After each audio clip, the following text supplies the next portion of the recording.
14 miles. It's Saturday. We're at the weekend of week 3, so it's the last day. Let's see, 7 times 3, 21. So day 20 of marathon training plan. And tough week, trying to get all my runs in. Today we did 14 miles in an hour and 50 minutes. I think according to Strava, that was sort of a 7 minutes 57 kind of pace. Good. I was pleased with that. Now, something that you might see in my Strava, if you follow that, is that prior to this long run, I did a short, slow jog, 3 miles, and that is because some time ago I signed up for a virtual fitness challenge. Now, I have mentioned here on YouTube my Land's End to John O'Groats virtual fitness challenge, which I did during the sort of autumn and winter of last year, and ended it sort of I think it's February this year.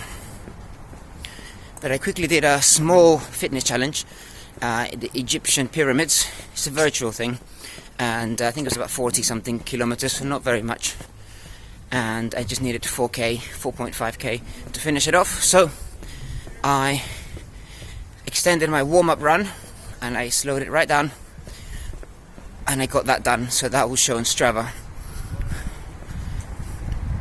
Will it count towards my overall training challenge? I think so. I think walks and definitely jogs do count towards your weekly mileage, because your heart's working, and they certainly have an impact on the other things. So for example, starting my long run today, I was I felt quite good, benefited from having that extended warm-up jog. There was a couple of mileage where they were really fast at the beginning and it didn't feel fast at all, so that was interesting. Wanted to have run yesterday, but I decided to take the day off, and I decided to run today 14 miles, same as last week, consolidate that achievement, hopefully get a run in tomorrow, and we'll look at the overall weekly mileage of this week, last week and the week before. We'll adjust the numbers in terms of our trajectory over the next few months in the training plan, just so that we adjust it and update those figures and just take it as it goes. Next coming week will be our rest week, physical adaptation, and this is where we sort of still go out for runs but hold back, reduce the mileage, have a restful time, add a little stretch session, maybe a little something like that, and take it easy and generate and really gather energy for the next cycle, where we will be hoping to not so much improve the pace, that might happen naturally at some point, but just to kind of add the weekly mileage, so increase that a little bit. A lot of training plans have a sort of a 10% increase on my weekly mileage. I have gone for a 5% increase, just to make it easier, to try to have something a bit more ergonomic.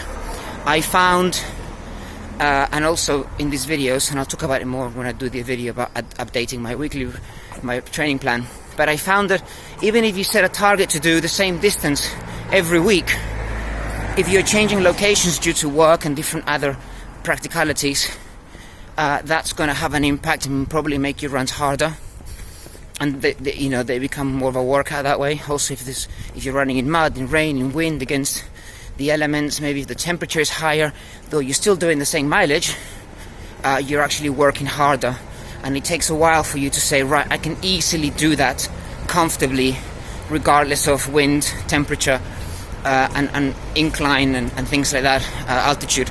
So we just want to consolidate this sort of 30-mile a week situation over the next week and a half, and gently, slowly increase that. I think as your body gets stronger and as running becomes, more embedded in your system and your cardiovascular machine powerhouse increases, the speed will naturally just be there and things might feel a bit easier. So I'm not worried about that at all in terms of this side of the training plan. I do want to keep that 7.5 minutes shorter runs and that 8-minute mile long run pace. I think that's reasonable. And then and then increase the mileage for now.